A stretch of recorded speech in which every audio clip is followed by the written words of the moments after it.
Hoy es 17 de enero del 2020. Bienvenidos a La Crítica, un programa de Cristian Camargo y Joao Lozano. En episodios anteriores nos has presentado un marco general, un marco político, económico, ideológico, militar, para poder entender la problemática que se vive en Honduras. Es por esta problemática por la cual tú ibas a trabajar allí. Sin embargo, claro, llegas en este convulso 2020 y te encuentras con una pandemia. ¿Qué pasó? Ok, la situación creo que fue crítica para todo el mundo. Por supuesto, Honduras no fue la excepción. Pasaron muchas cosas, por supuesto. Claramente, pues hablo principalmente de mis vivencias allí un poco en Honduras y lo que fue la experiencia en una organización médica de emergencias, en un contexto de emergencias y de pandemia, principalmente en un país como Honduras, que hace parte del Triángulo Norte de Norteamérica, de Centroamérica o Centroamérica propiamente dicho. En algún momento cuando cae la pandemia allí en Honduras, realmente fue algo que empieza en marzo comienzan los primeros casos. Previamente ya teníamos valga la redundancia, un preámbulo con las redes sociales. O sea, nuevamente las redes sociales yo creo que en cualquier lectura de cualquier situación hacen parte. Esto generó mucho pánico, muchísimo pánico en Honduras. Llegaban videos de España, videos de Italia, testimonios crueles, no sé, de médicos, de personal sanitario, de la situación de la catástrofe, digamos, que se estaba presentando. Clarísimamente en un país como Honduras se dice, bueno, el sistema de salud de un país como este es muy diferente al sistema de salud que puede haber de donde nos están llegando estas situaciones catastróficas. Hubo un temor generalizado ante el primer caso. Honduras y en general Centroamérica, América Latina declaran cierres, aislamiento, la gente se va para la casa. Había un mensaje que se intentaba de transmitir en toda la sociedad en ese momento, que era quédate en casa. Para serles sinceros, a mí era un mensaje que me sabía mal. ¿Por qué? Porque quédate en casa es un mensaje muy para un país como España, europeo, o para cualquier país europeo. Quédate en casa, mira a ver si hay teletrabajo, conéctate a la red. En últimas, no sé, pide un ERTE, mira lo del paro, no sé, quédate en casa, güey. O sea, allí pues el tema de prestaciones sociales, no digo que es mínimo, es que es inexistente. O sea, quédate en casa es saca la ruleta y elige COVID o hambre. Y más en un país como el hondureño, donde más del 70% vive bajo la línea de pobreza. ¿Esto qué significa? Economía informal. Tú comes lo que trabajas hoy y punto. Entonces quédate en casa. A mí la verdad me sabía mal. ¿Y la gente se quedó en casa? La que pudo se quedó en casa.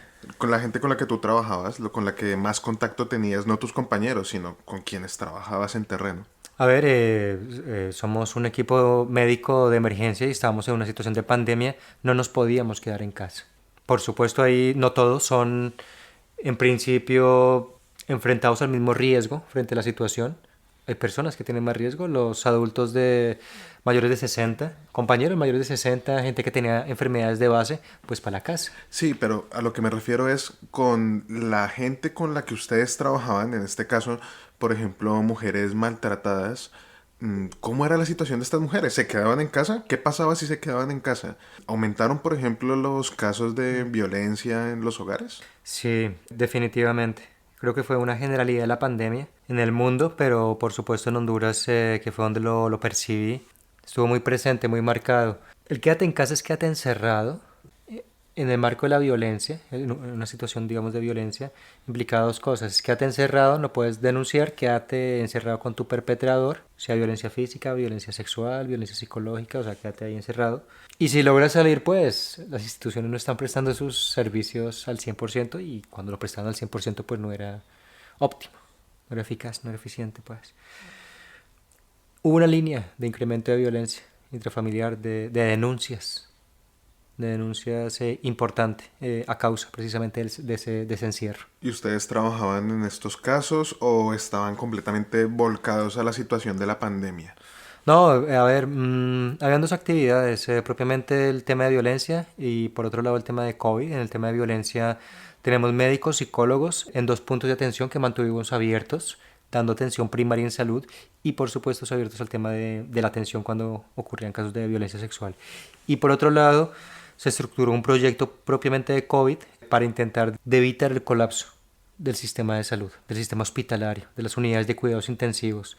Sabíamos que con esto de COVID, si las unidades de cuidados intensivos se colapsaban, todo el sistema iba a colapsar, porque no habría a dónde remitir casos que se iban complejizando. Ustedes prestaron también atención infraestructural, ¿no? Me imagino. Sí, bueno, a ver, eso también fue una historia, porque en un primer momento quisimos montar un espacio de aislamiento para la gente que no se podía aislar en su casa. Pensábamos prestarlo en los lugares donde ya veníamos trabajando el tema de violencia, que son como los lugares más vulnerables. Sin embargo, el tema no es ese. O sea, cuando hicimos un diagnóstico de en dónde podríamos invertir estos recursos, los pocos recursos, dónde podría ser más funcional, nos dimos cuenta que un tema de aislamiento no era el tema, no era la solución.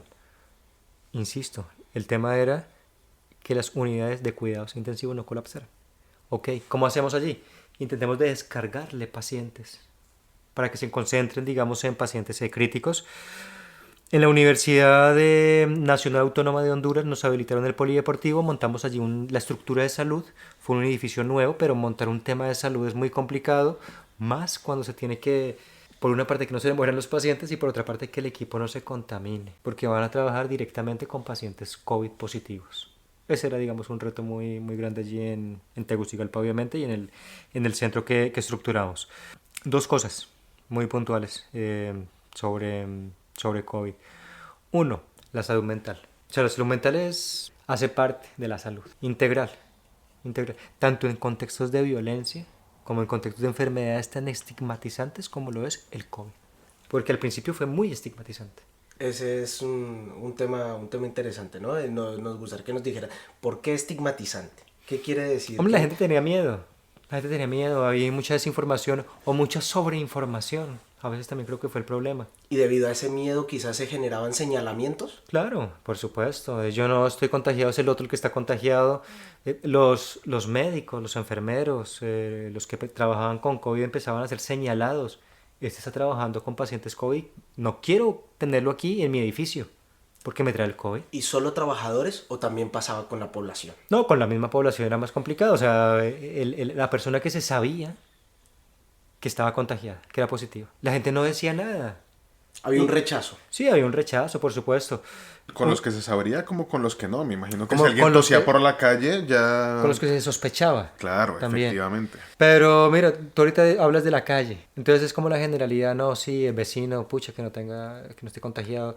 Incendiaron un hotel en algún momento, de marzo a abril, porque ando sospechosos de COVID. Pero en la calle, bueno, a ver, en marzo se cierra todo se cierra en marzo. Más o menos en junio, por supuesto, ya empieza a haber presión. Para volver a salir. Por supuesto, de abrir comercio y la gente tiene que trabajar, pongan un dígito para que la gente salga, bueno, etcétera. Y se abre, sí, se abre, pero se abren los supermercados, bueno, las tiendas de ropa, tiendas de comida rápida, y la gente va a hacer fila a esos lugares.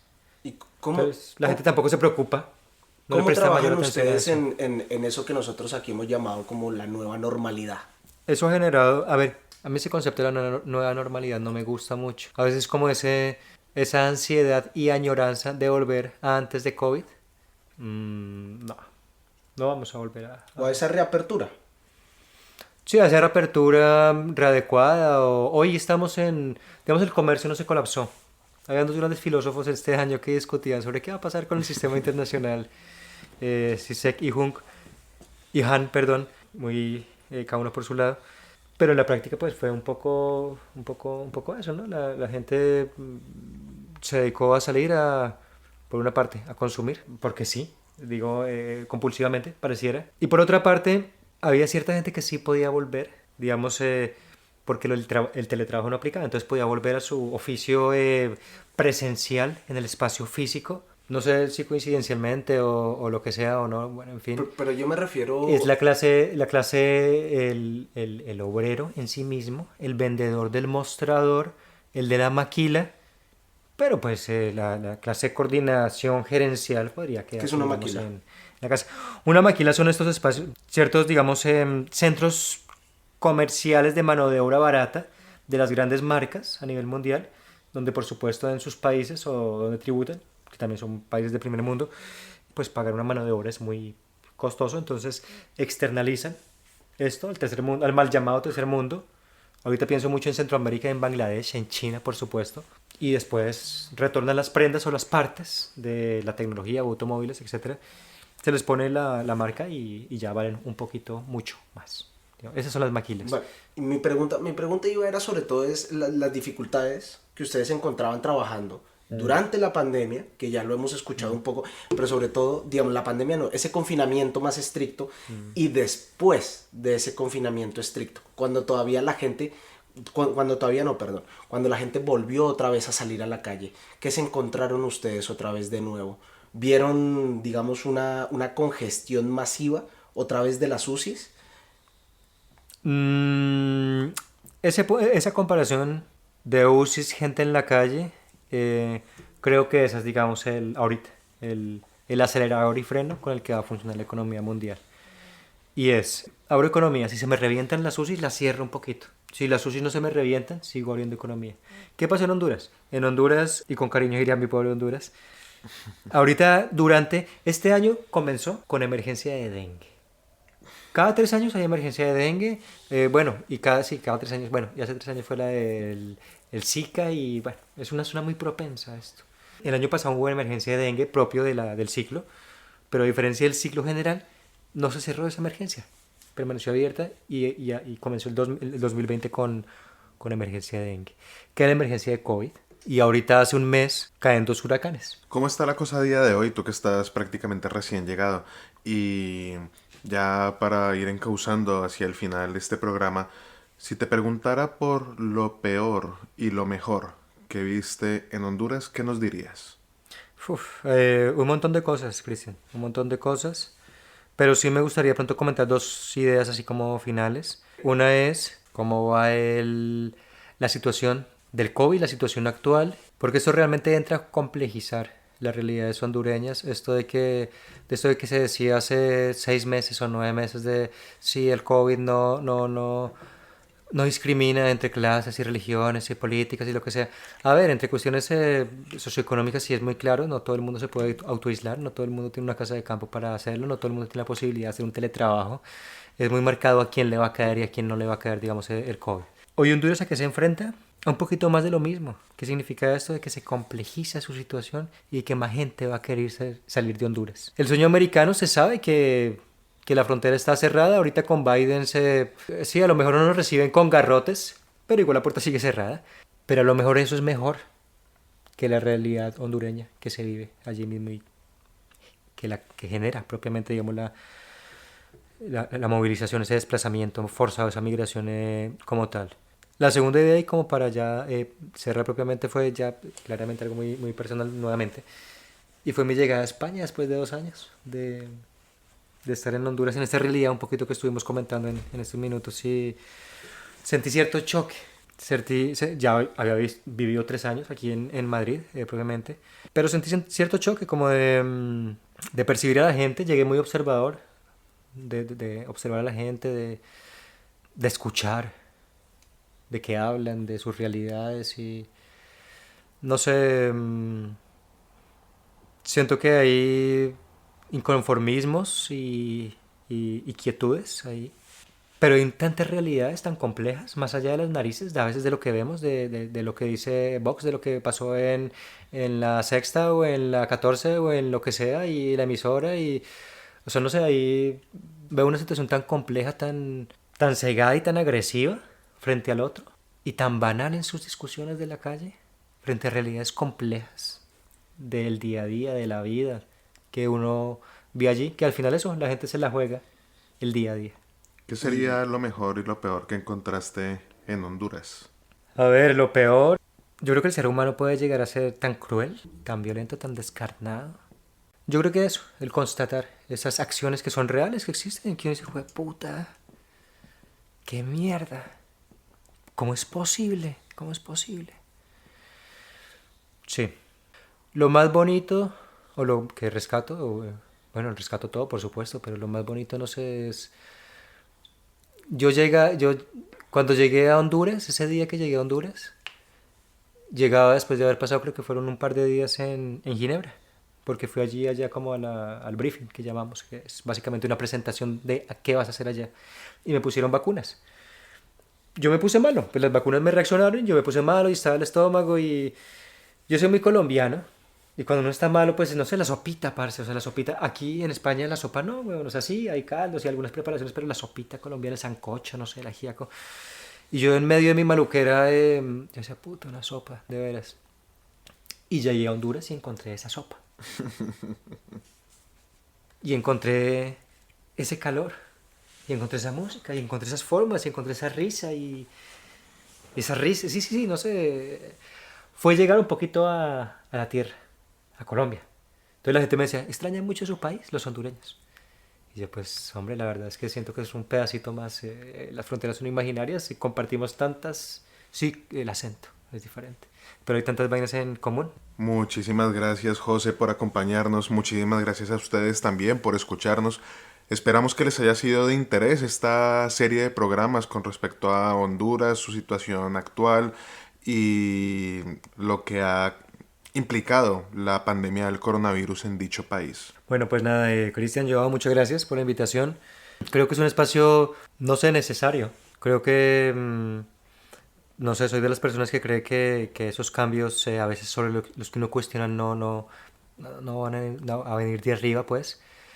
Son estas discusiones que puede que genere ese cambio deseado o no, pero no se nos enriquecen. Creo que compartir, creo que conocer un poquito más otras experiencias y tener ese espacio para, no sé, para el cuestionamiento, para la inquietud, siempre es muy valioso. Así que, pues, muchas gracias por el espacio. Nada, José, gracias a ti por habernos dedicado este tiempo, este corto pero a la vez largo tiempo que nos has dedicado en esta serie de programas acerca de la situación en Honduras, como dijo Cristian. Y a partir de aquí que la gente se cuestione un poco no solamente lo que sucede aquí en España, sino también lo que sucede en otras partes del mundo y que quizás nos puede llegar a enseñar algo. No sabemos, ¿no? Eso solo nos queda en nosotros, en lo que nosotros pensemos, reflexionemos acerca de todo lo que José nos ha contado muy amablemente. Y bueno, sin más, muchísimas gracias por acompañarnos. No olviden darle me gusta y compartirlo con sus amigos. Hasta la próxima.